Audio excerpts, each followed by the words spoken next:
Assalamualaikum warahmatullahi wabarakatuh. Salam sehat untuk kita semua. Perkenalkan, nama saya Halimah Fitriani Pane, SKMS. Saya selaku dosen Teknologi Laboratorium Medis Politeknik Kesehatan Kementerian Kesehatan Bidang. Adapun jenjang pendidikan saya di perguruan tinggi diawali dari selanjutnya dan terakhir sebagai seorang dosen, saya memiliki kewajiban dan tanggung jawab untuk melaksanakan kegiatan Tridharma perguruan tinggi.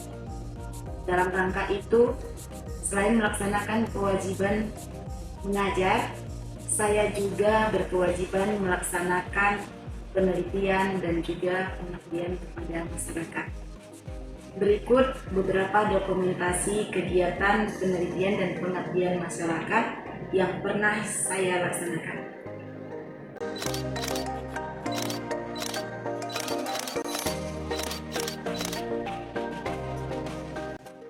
Sebagai dosen, saya dipercaya mengampu beberapa mata kuliah, di antaranya endokrin, elektrolit dan gas darah, urinalisa dan cairan tubuh, flebotomi, serta kimia klinik.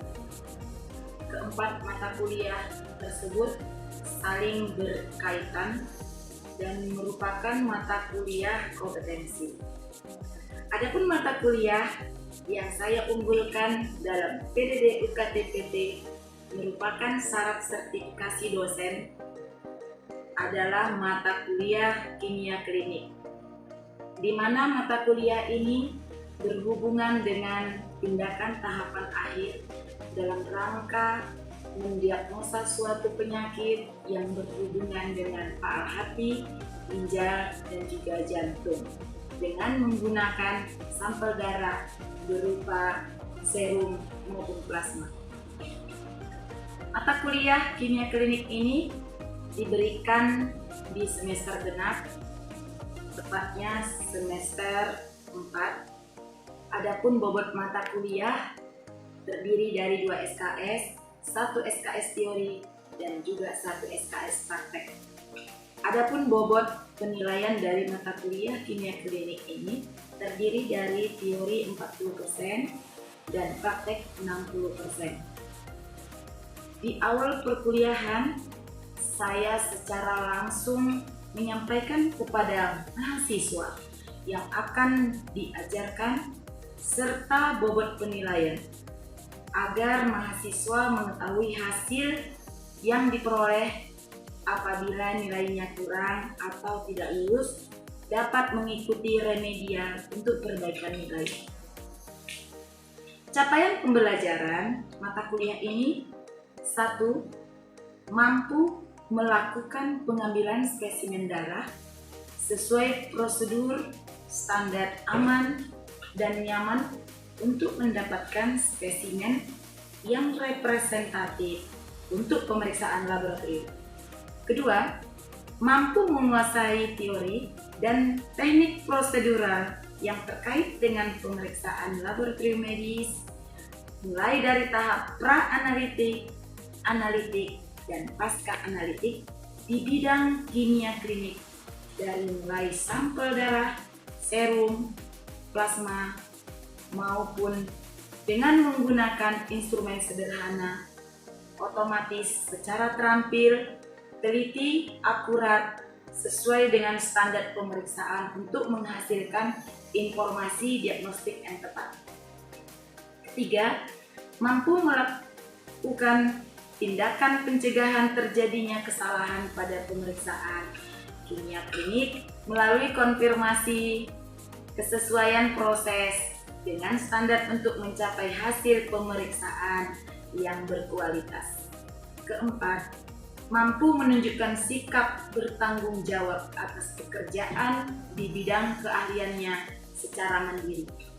Yang kelima, mampu memberikan informasi pelayanan laboratorium medik melalui komunikasi secara efektif, baik interpersonal maupun profesional kepada pasien, teman sejawat, dan juga masyarakat. Materi pembelajaran di sini terdiri dari 16 kali pertemuan, di mana 14 kali pertemuan materi pembelajaran ditambah dengan 1 UTS dan juga 1 UAS. Materi pembelajaran pertemuan pertama, gangguan metabolisme karbohidrat, hiperglikemi, dan juga hipoglikemi.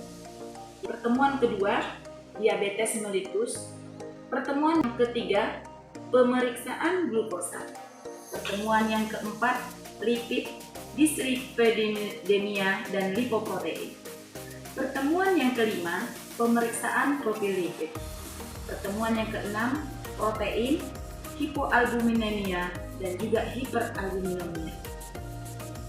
Pertemuan ketujuh, non-protein nitrogen, uremia, gout, artritis. Pertemuan ke-8, gangguan fungsi ginjal. Pertemuan ke-9, gangguan fungsi hati dan saluran tubuh. Pertemuan ke-10, gangguan fungsi pankreas. Pertemuan ke-11, gangguan fungsi jantung. Pertemuan ke-12, gangguan fungsi endokrin. Pertemuan ke-13, gangguan keseimbangan cairan dan elektrolit. Pertemuan ke-14, gangguan keseimbangan asam dan basa. Adapun metode pembelajaran menggunakan metode delivery, yaitu memberi kuliah melalui penjelasan PPT, video, dan praktek di laboratorium. Yang kedua, metode interaction, yaitu interaksi yang saya lakukan dengan mahasiswa berupa tanya jawab di kelas maupun di praktek di laboratorium, menjalin komunikasi melalui grup WA, dan persentase mahasiswa melalui penugasan. Yang ketiga, asesmen. Dalam hal ini saya memberikan kuis, pemberian tugas, laporan praktikum, UTS, dan juga UAS. Di awal pembelajaran, saya menerapkan yel-yel untuk menambah semangat dan gairah mahasiswa dalam belajar. Pada akhir praktikum, dosen memberi kesempatan kepada mahasiswa untuk berdiskusi dan bertanya tentang masalah dan kendala yang dihadapi saat praktikum.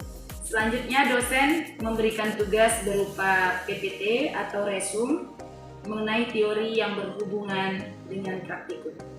Apabila sudah selesai praktikum, diwajibkan setiap mahasiswa membuat laporan praktikum yang nantinya akan dikoreksi dan diparaf oleh dosen pembimbing. Selanjutnya, mari kita saksikan video berikut ini. Semangat pagi! Pagi, tetap semangat luar biasa. Berani ambil resiko, bermimpi besar dan berharap besar. TLM! Tindakan tepat, lepaskan penyakit, tegakkan diagnosis.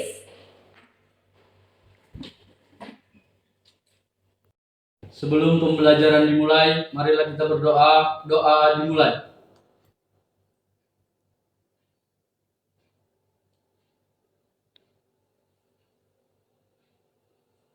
Doa selesai.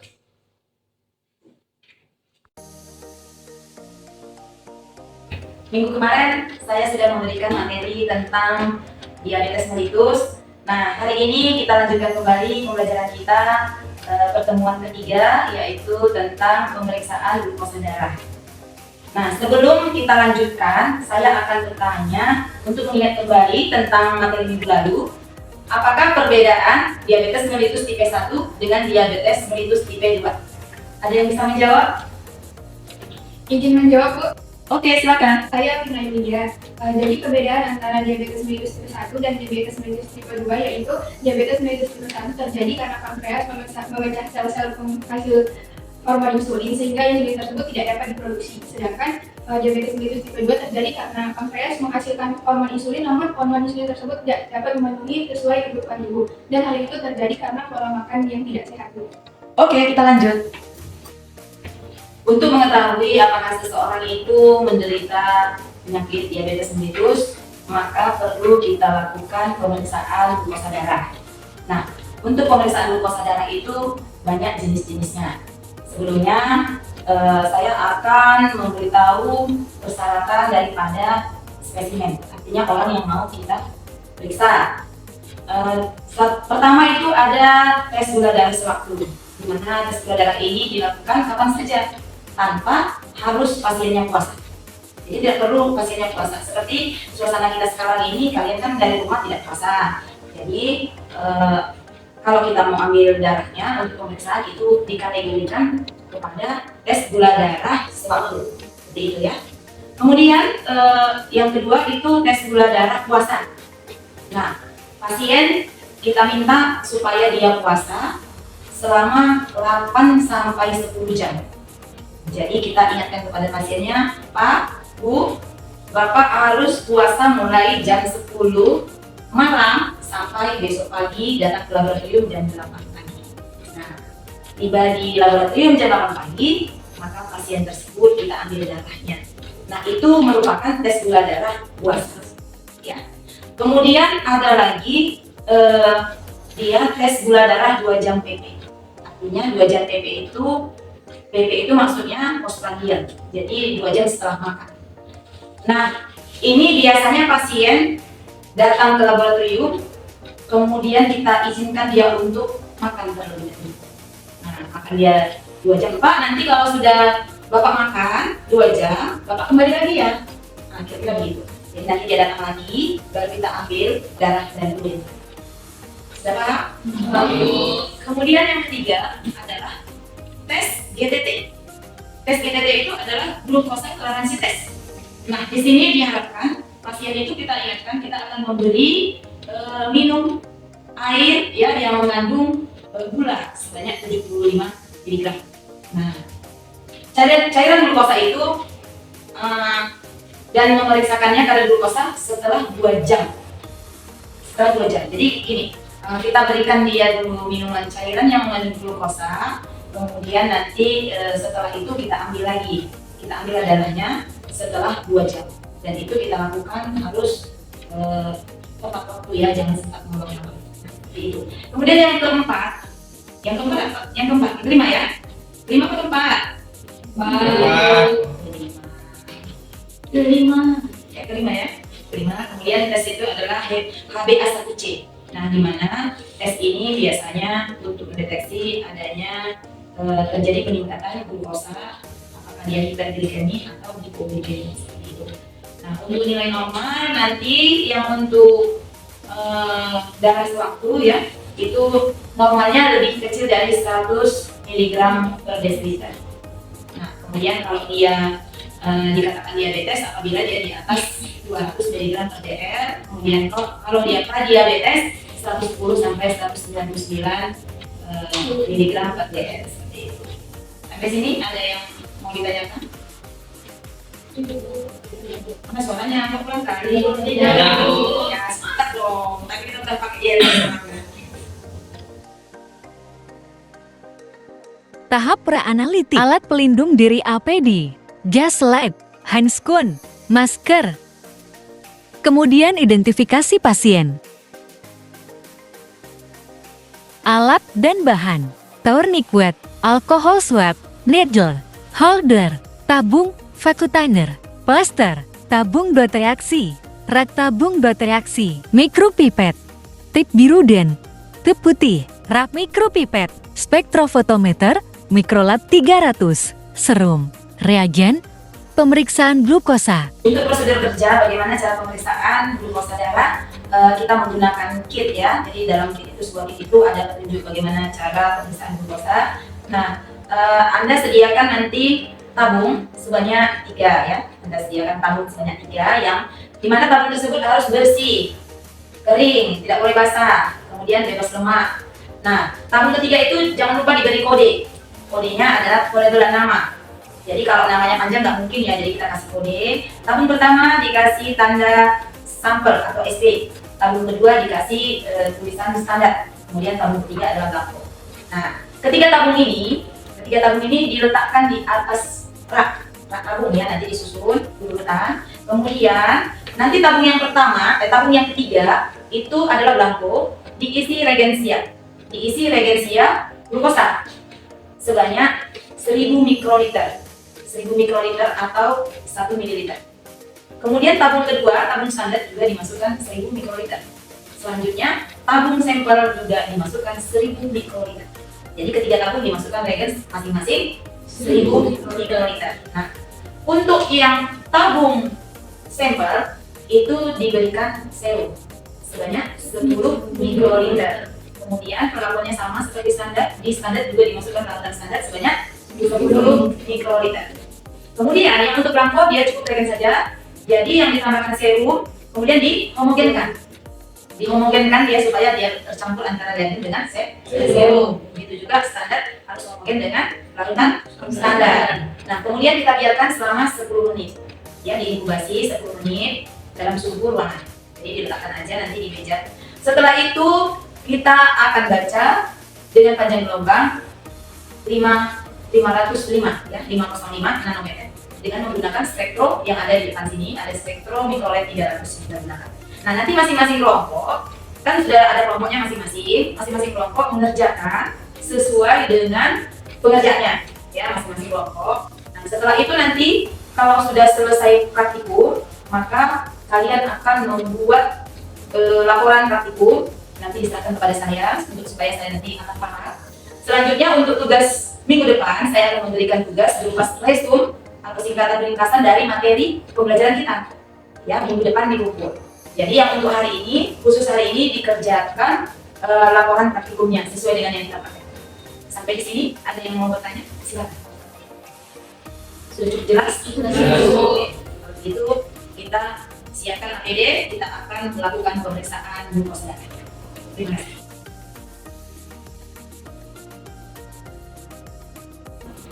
Oke, silakan dikerjakan ya sesuai dengan kelompoknya pemeriksaan glukosa darah. Rata-rata sudah siapkan kan? Sudah. Silakan.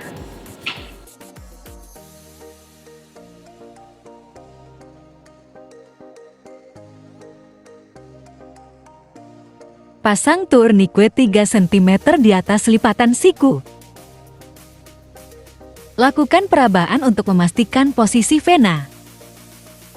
Bersihkan area penusukan dengan kapas alkohol 70% dan biarkan kering. Tusuk bagian vena dengan sudut 30 derajat.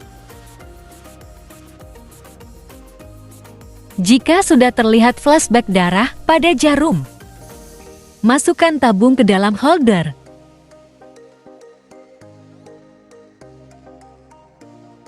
Tunggu sampai darah berhenti mengalir.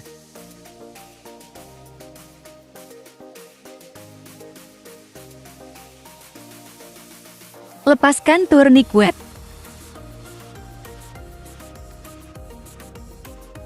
Cabut tabung Vacutainer dari holder. Letakkan kapas di tempat suntikan, lalu tarik jarum. Tekan kapas beberapa saat, lalu plester bekas tusukan.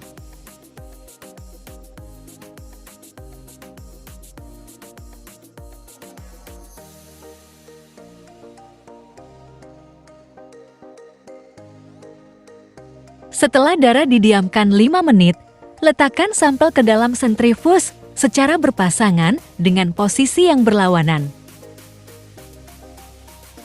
Sentrifus sampel selama 10 menit dengan kecepatan 3000 rpm.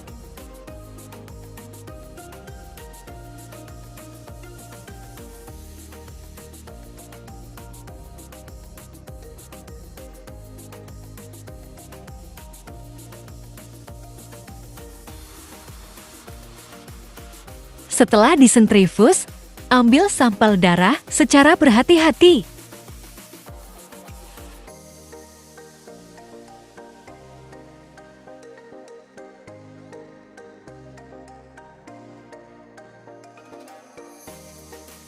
Pipet reagensia glukosa 1000 mikroliter, kemudian masukkan pada tabung satu yaitu tabung Blanco.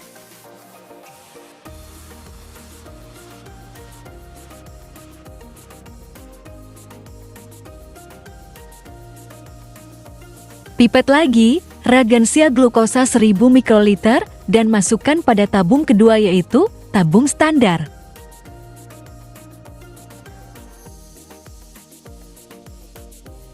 Kemudian pipet lagi reagensia glukosa 1000 mikroliter dan masukkan pada tabung ketiga yaitu tabung sampel.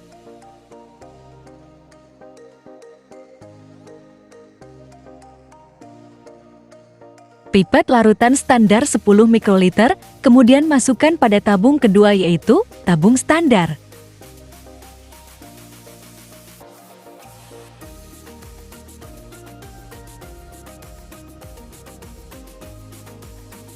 Pipet 10 mikroliter serum dan masukkan pada tabung ketiga yaitu tabung sampel. Homogenkan isi tabung.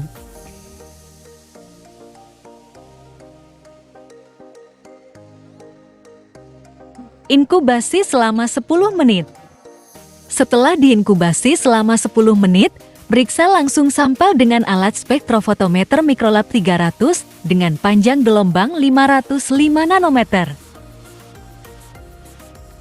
Ambil tabung satu yang berisi Blanco dan masukkan ke dalam alat spektrofotometer, biarkan alat tersebut berproses.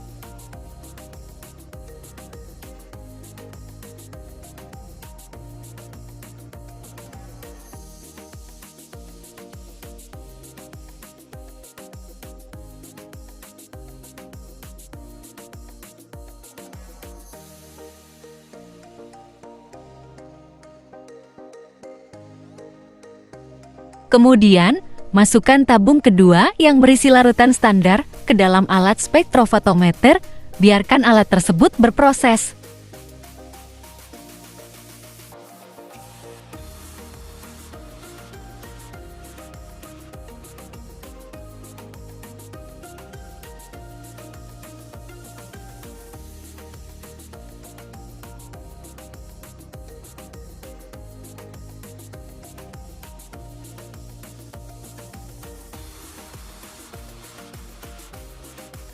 Beri nama dan kode pasien yang diperiksa pada alat.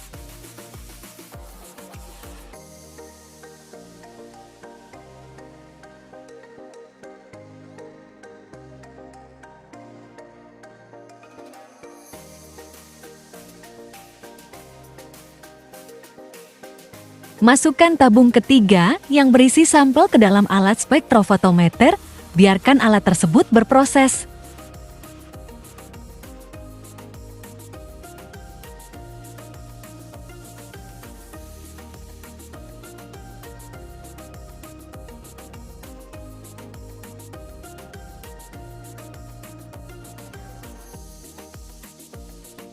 Hasil pemeriksaan glukosa darah akan muncul otomatis pada alat. Hasil yang diperoleh masih dikategorikan normal.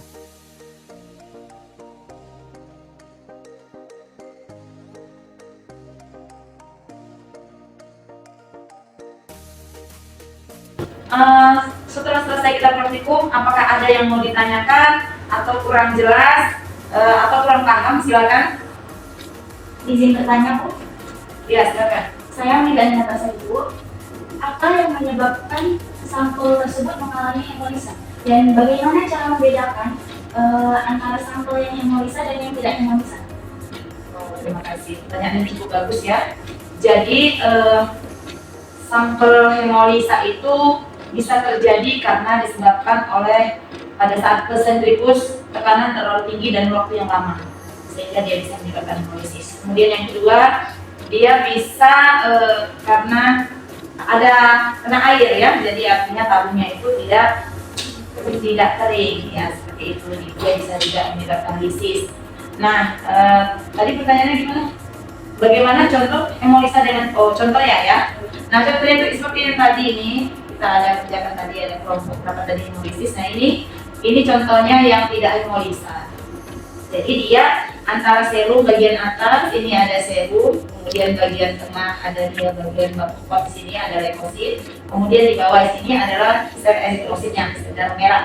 Nah, kalau dia tercampur seperti ini hemolysa berbeda ya. Kalau ini serumnya jadinya warnanya bercampur dengan sel eritrosit sehingga dia ada kemerah-merahan, tidak kuning. Kalau yang ini dia kuning muda kuning ya. Kalau ini dia sudah ada kemerah-merahan seperti ini.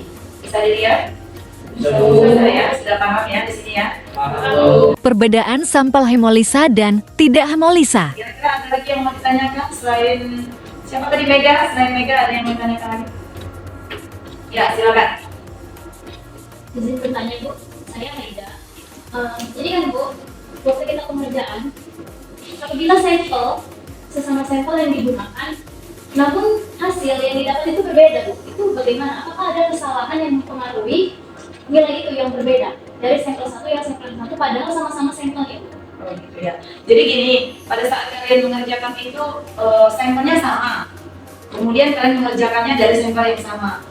Terus tiba-tiba yang satu nilainya sekian, yang satu nilainya sekian, berbeda gitu. Kalau ringnya itu cuma selisih 0,1, 0,2 itu tidak masalah, artinya tidak kesalahannya masih bisa diterima. Tetapi kalau jaraknya misalnya di sini 97, kadar glukosanya di sini dapatnya 140, berarti di situ ada kesalahan. Kesalahan di mana? Bisa jadi dia disebabkan oleh kesalahan memipet. Ya, pada saat dia memipet, mungkin dia kan pada saat memipet itu tidak penuh dia 1000 mikron atau pas saat dia memipet serum yang 10 harusnya 10 mikroliter, jadinya mungkin tidak pas 10 mikroliter gitu. Jadi bisa volumenya itu berkurang atau malah sebaliknya bisa bertambah karena ada rembesan yang ada di tip tadi, tip putih tadi. Jadi dia nempel di situ, kemudian kamu tidak bersihkan dengan tisu, ya, akhirnya dia menambah gitu, angkanya nambah. Tapi kalau misalnya saat kamu ambil tisu, kemudian turun tisunya itu, kemudian kamu sedot dari kau gini, kan ada tuh yang hapus kadang gini tanpa disadari, akhirnya dia tersedot, maka volumenya akan berkurang. Nah, jadi kalau volume berkurang dengan reaksikan reagensia, udah pasti hasilnya juga akan berkurang seperti itu. Apakah ada yang mau ditanya lagi? Sudah jelas? Oke, selanjutnya silakan seluruh mahasiswa untuk membuat laporan praktikumnya. Ya, nanti kalau sudah selesai diantar ke depan untuk saya paham.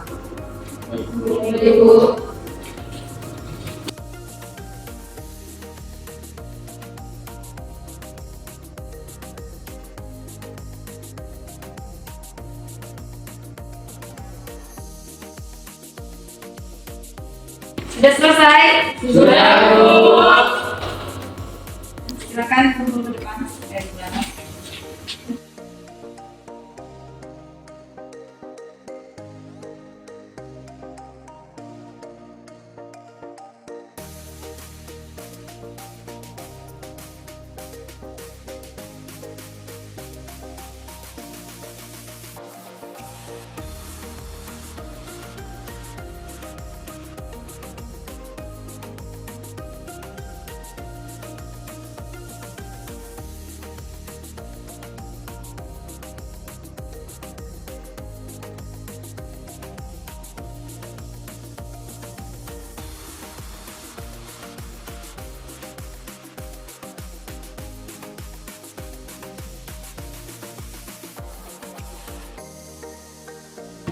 Demikian praktikum kita hari ini.